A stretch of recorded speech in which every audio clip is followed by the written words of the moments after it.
The police cruiser skidded to a stop in front of my driveway, lights flashing like I had just robbed a bank.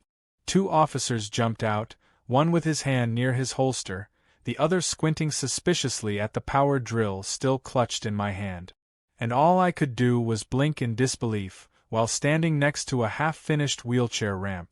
Behind me, Mr. Holloway, my elderly neighbor and retired war vet, was sitting in his wheelchair, holding a tray of lemonade like we were prepping for a neighborhood picnic, not a standoff with law enforcement.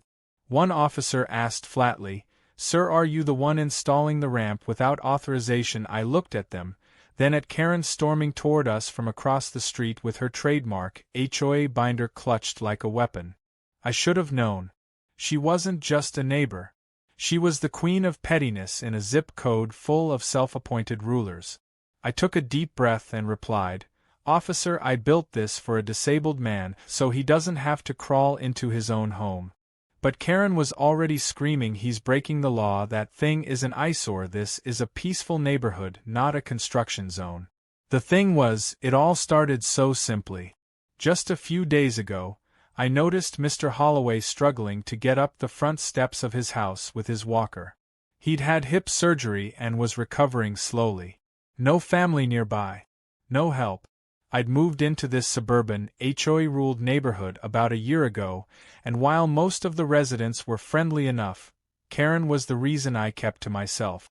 She ran the HOA like it was a military base, complete with surveillance cameras on her porch and a color-coded binder filled with community violations.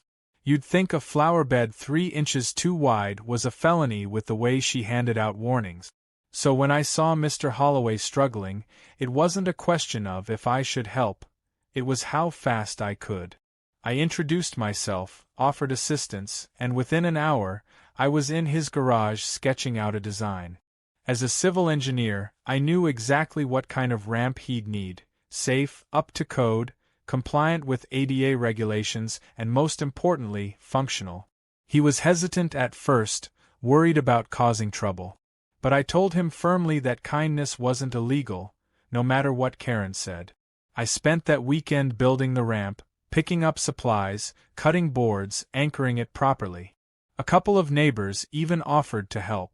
One brought over a level, another offered paint. It felt like the kind of neighborly community you'd hope to be part of. Until Karen noticed. She came marching down the street like a tax auditor who smelled undeclared income. I was mid-hammer swing when her voice cut through the air like a drill sergeant. "Excuse me, what exactly do you think you're doing?" I turned around and calmly explained, "Just helping my neighbor with accessibility."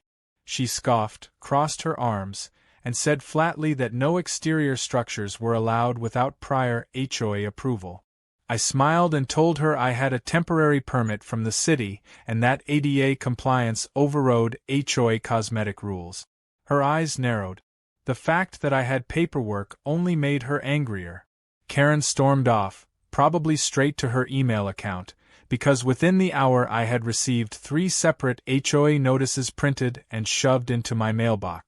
One claimed I hadn't submitted a design plan. Another said there were noise complaints.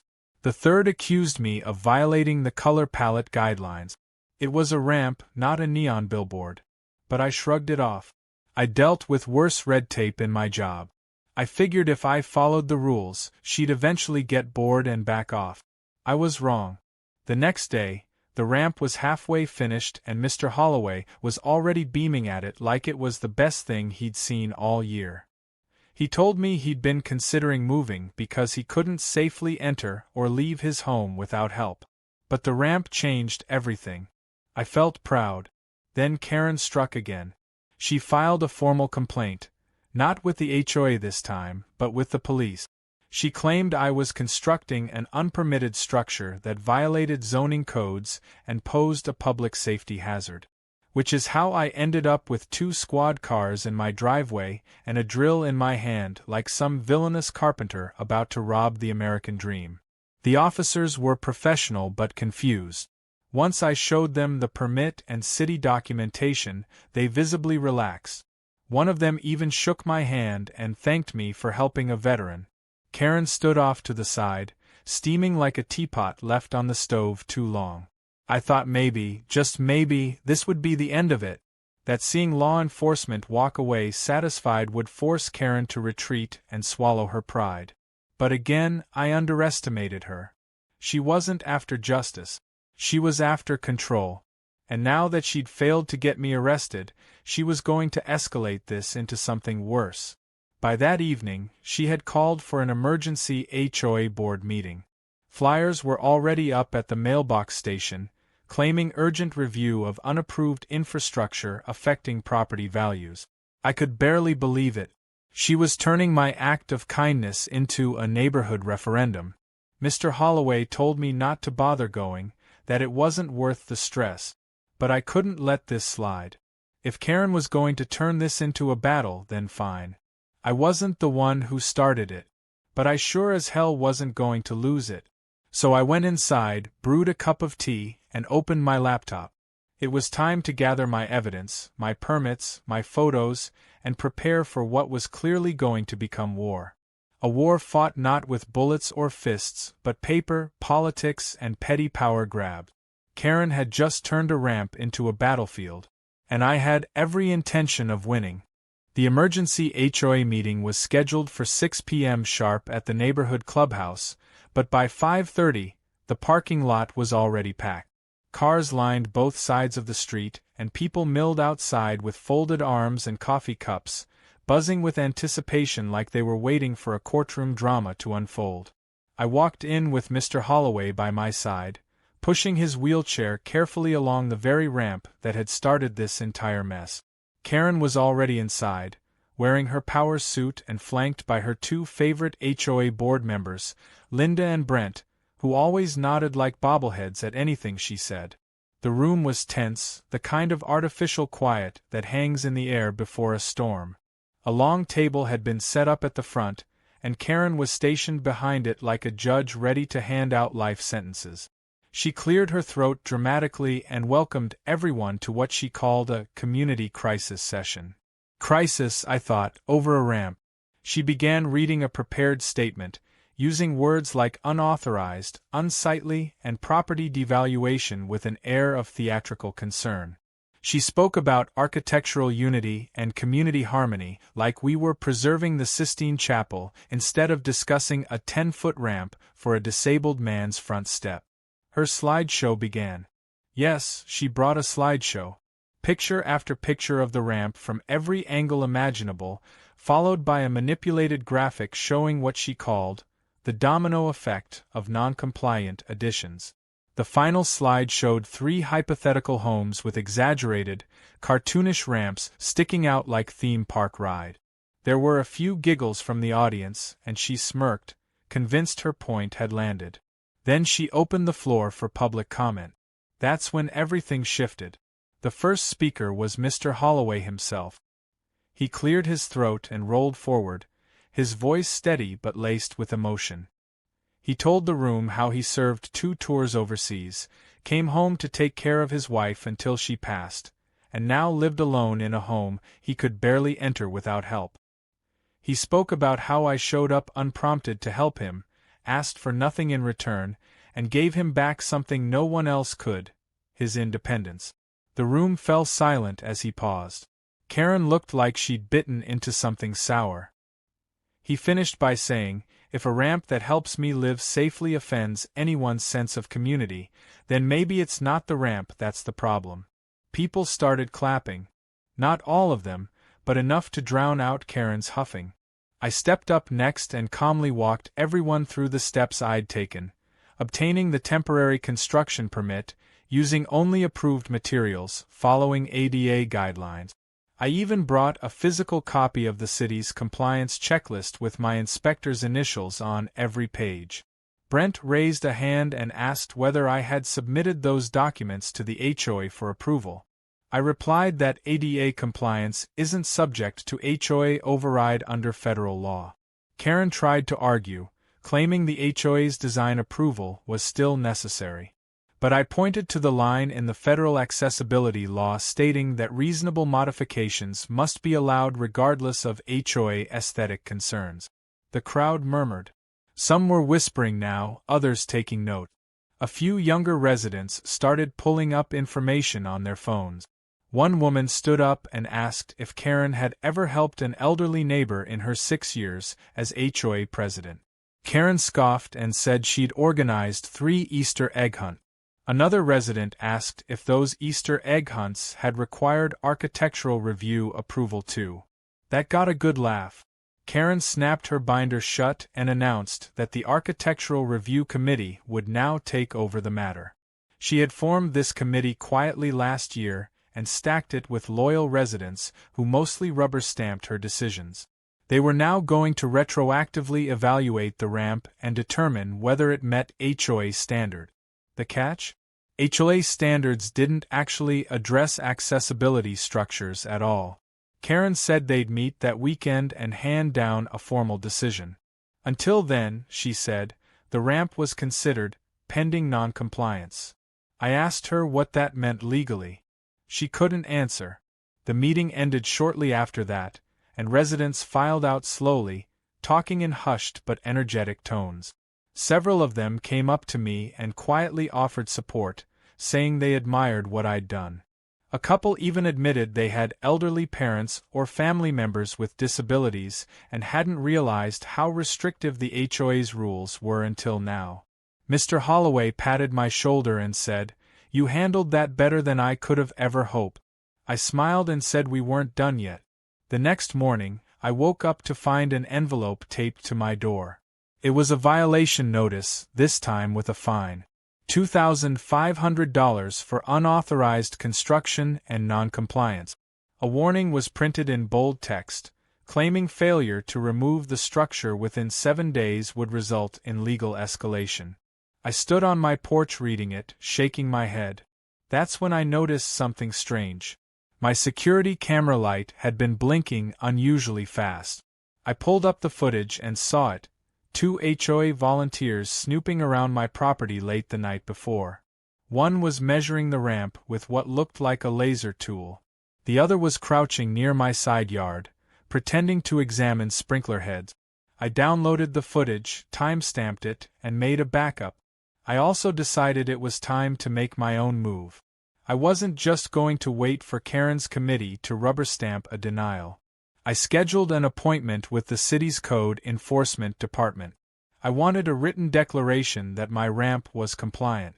I also began documenting every interaction, every letter, and every photograph. Karen wanted a war of paper? She was going to get a well-organized, fully documented dossier of her own nonsense. But she didn't stop there.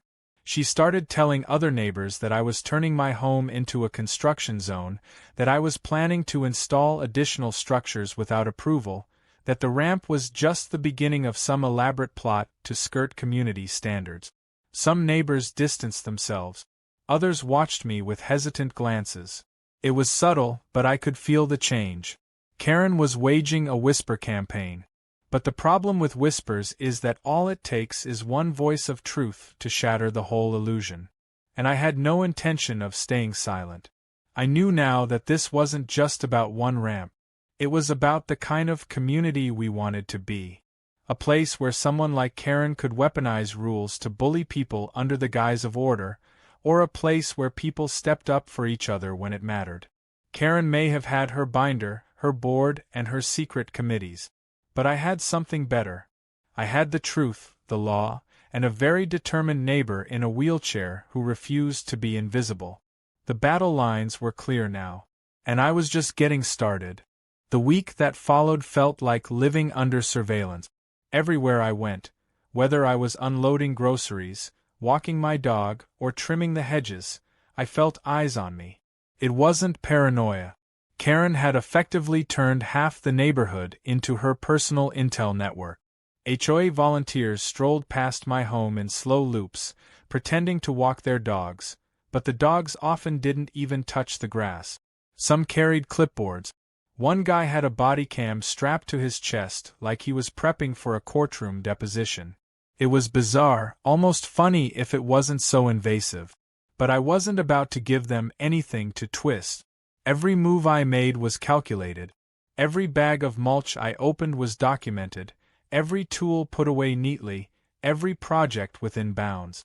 I kept my camera system running 24/7 and even upgraded it to catch angles Karen couldn't anticipate.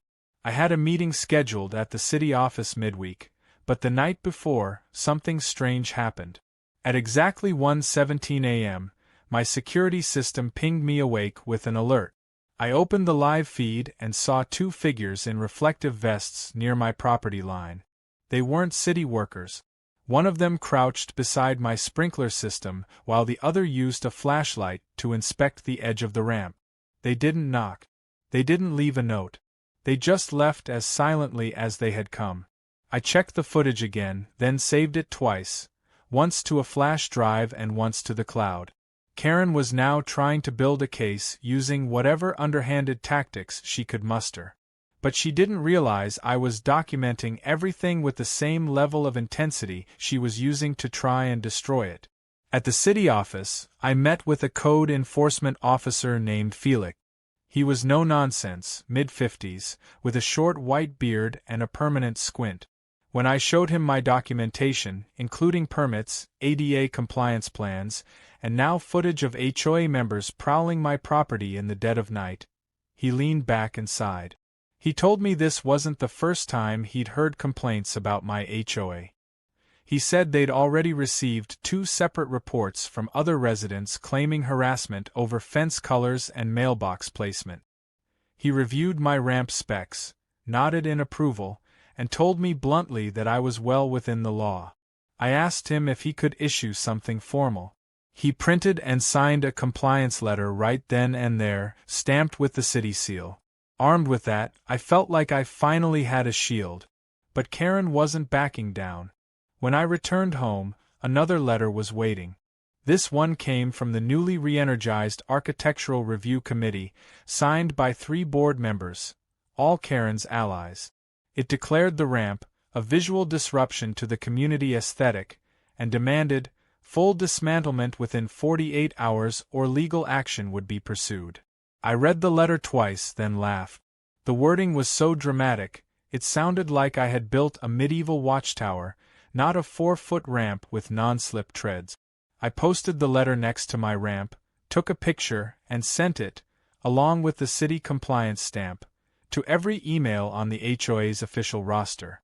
The next blow came from an unexpected direction. Karen had apparently contacted a third-party private inspection firm to evaluate my property. Not city officials. Not code enforcers. A private company. I found out when a man in a polo shirt knocked on my door the next morning. He introduced himself as Brian from Metro Residential Assessments and said he was hired to do a visual survey of reported violations. I asked who hired him. He mumbled something vague about the HOA's ARC division. I invited him in, politely but firmly, and showed him everything: permits, compliance letters, ADA law excerpts, and photos of Mr. Holloway using the ramp. As we talked, he started to relax. By the time I showed him the blueprint with slope angles and code alignment, he whistled under his breath and said, "This is cleaner than 90% of what I see on a good day." And then came the best part. As Brian walked back toward his vehicle, he stopped, looked at me, and said, "By the way, I know you from somewhere. Didn't you do that ADA compliance seminar for the engineering board last fall?" I nearly laughed. I had. I'd been the guest speaker. The irony that Karen had unknowingly hired a company where I had literally trained the staff on ADA design was so perfect, it felt scripted. Brian promised to send me a positive report for my record. I thanked him, and as he pulled away, I saw Karen standing behind her blinds, watching like a hawk with a grudge. Still, the smear campaign intensified. Karen started planting stories. I heard from one neighbor that she'd told people I planned to build a full second structure on my lot. Another neighbor said Karen warned her that supporting me might lead to unwanted attention from the HOA. Fear was her favorite currency. But something else was happening too. Quietly, behind closed doors, people were getting fed up. One neighbor dropped off homemade cookies with a post-it that read, "We appreciate you." Another stopped while jogging to say he respected what I was doing. Someone else left a card for Mr. Holloway, thanking him for his service and apologizing for the drama. Karen may have been loud, but decency was spreading like wildfire, one whisper at a time. On Friday night, just as I was winding down for the evening, I got a knock at the door. It was Mr. Holloway, holding his phone out with trembling hands. A message from Karen had been forwarded to him by another resident. It read, in part, "We need to ensure that these types of projects do not attract the wrong crowd." The phrase "wrong crowd" made my blood run cold. It was vague, loaded, and nasty. I told Mr. Holloway I'd handle it.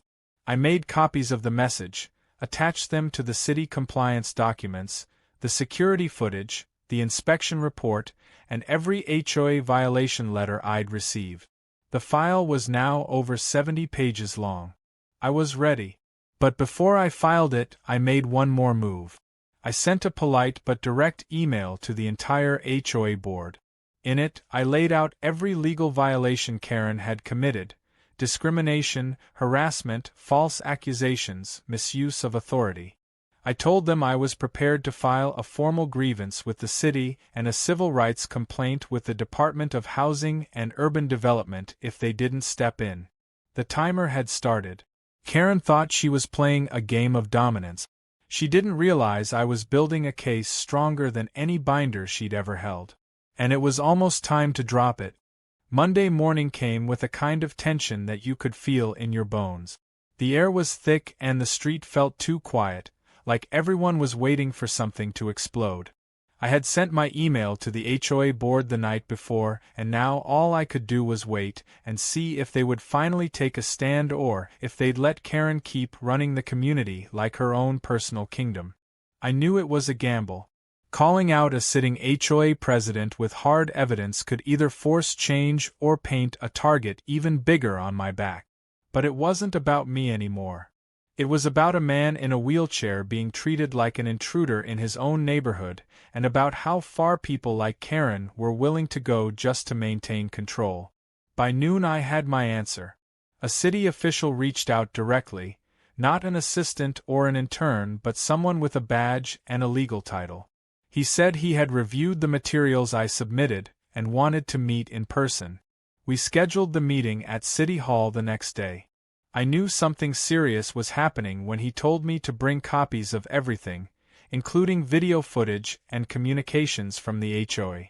I also received a message from Felix, the code enforcement officer, letting me know that the city had received multiple complaints now, not against me but against the HOA leadership. Apparently, I wasn't the only one who had been collecting evidence. But Karen wasn't done.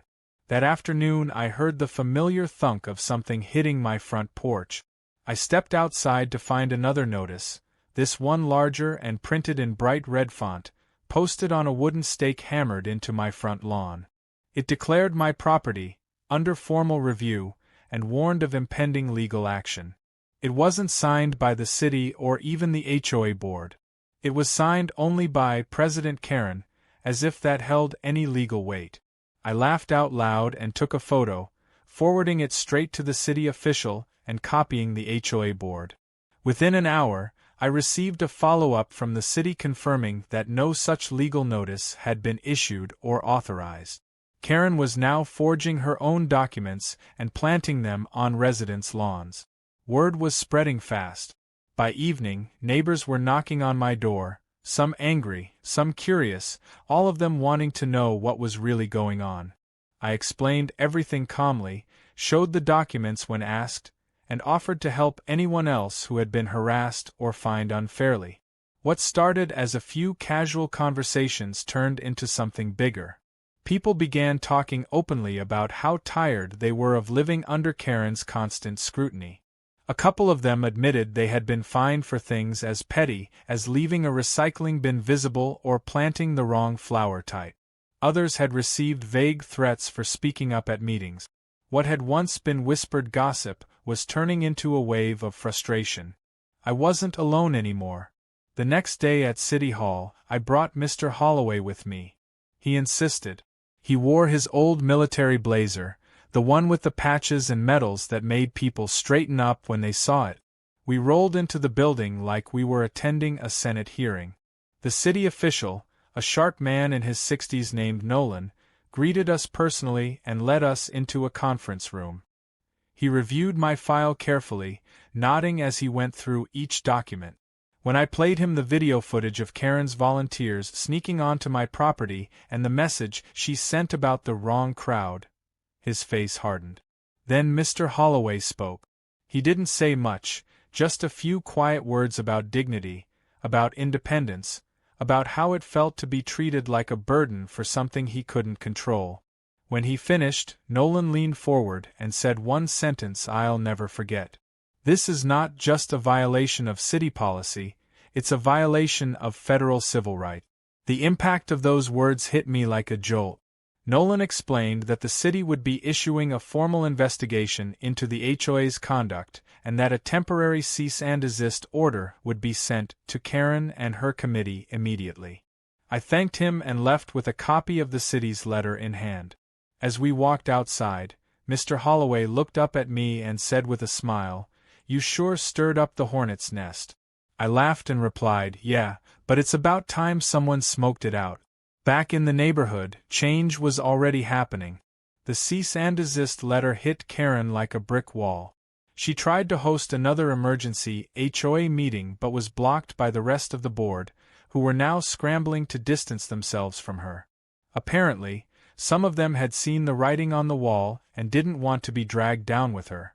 One of the board members, a woman named Celia, even came to my house and apologized. She said she had followed Karen's lead out of fear and routine, but now she realized how wrong it had been. I didn't hold a grudge. I told her that as long as she stood up now, it wasn't too late to make it right. A few days later, local news caught wind of the story. A small segment aired showing Mr. Holloway using the ramp with a caption that read, "Disabled veteran targeted by HOA over ramp." The footage was brief but powerful.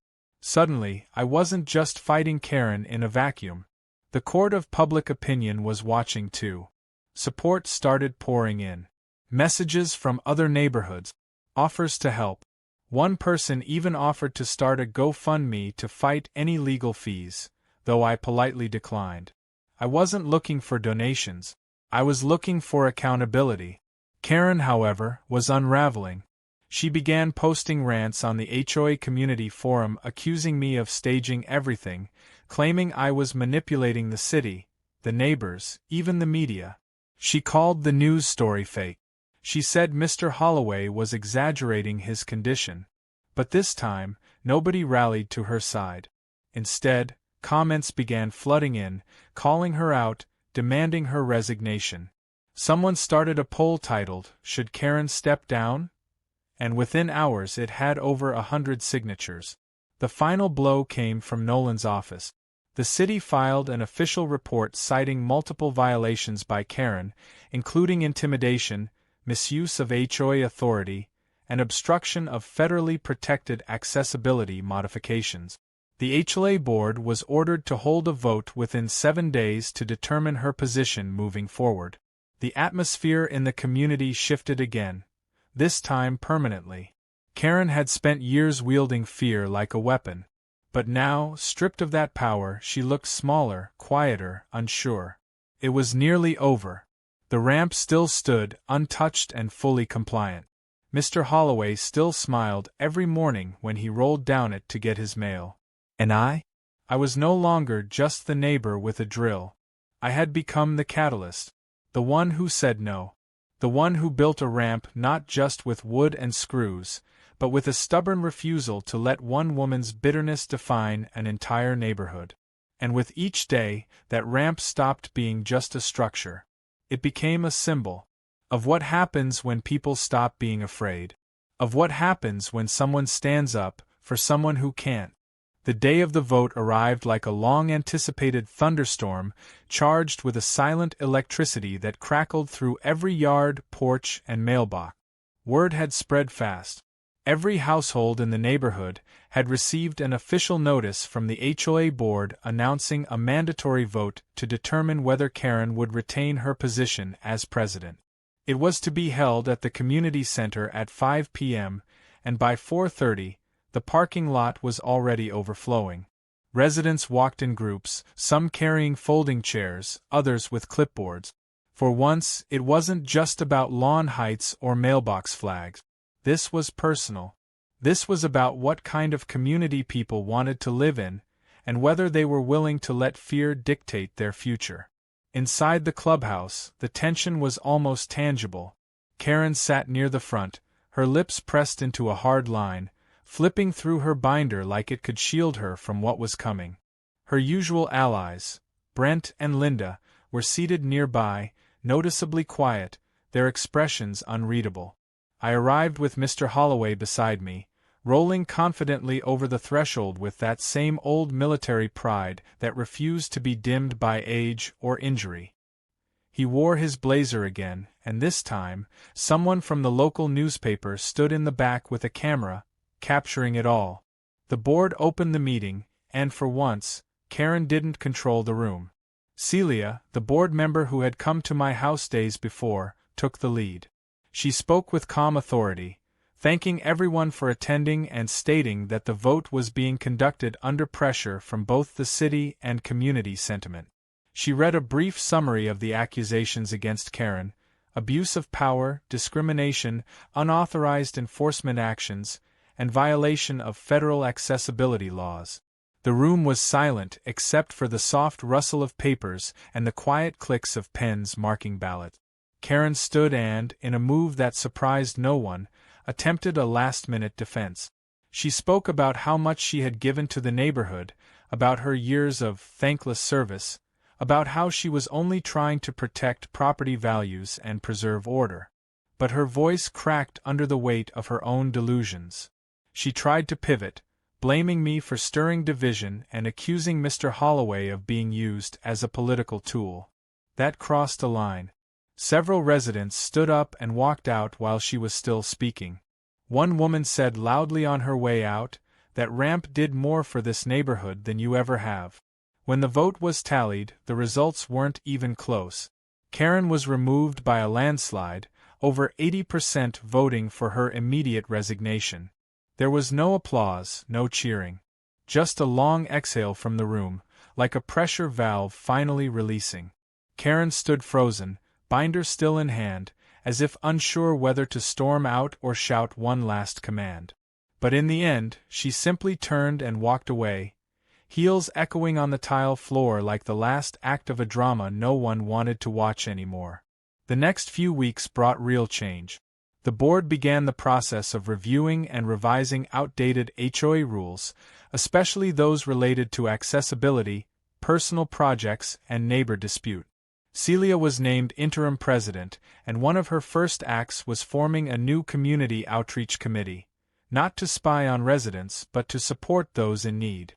I was asked to help draft a new accessibility plan for the neighborhood, and with Mr. Holloway's input, we proposed a set of voluntary guidelines that encouraged residents to make their homes safer and more inclusive without wading through bureaucratic nonsense.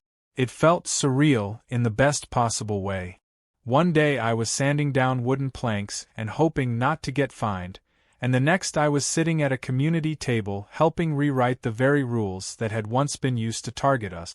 The ramp remained exactly where it was, now with a fresh coat of paint and a new metal plaque at its base that read, "Built by a neighbor. Protected by the law. Inspired by a hero." The news story had taken on a life of its own, spreading far beyond our little subdivision.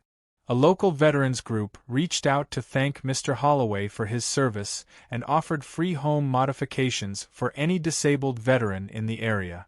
Another organization focused on disability rights shared our story in a newsletter, calling it a textbook case of how one person's kindness can expose the rot in overreaching systems.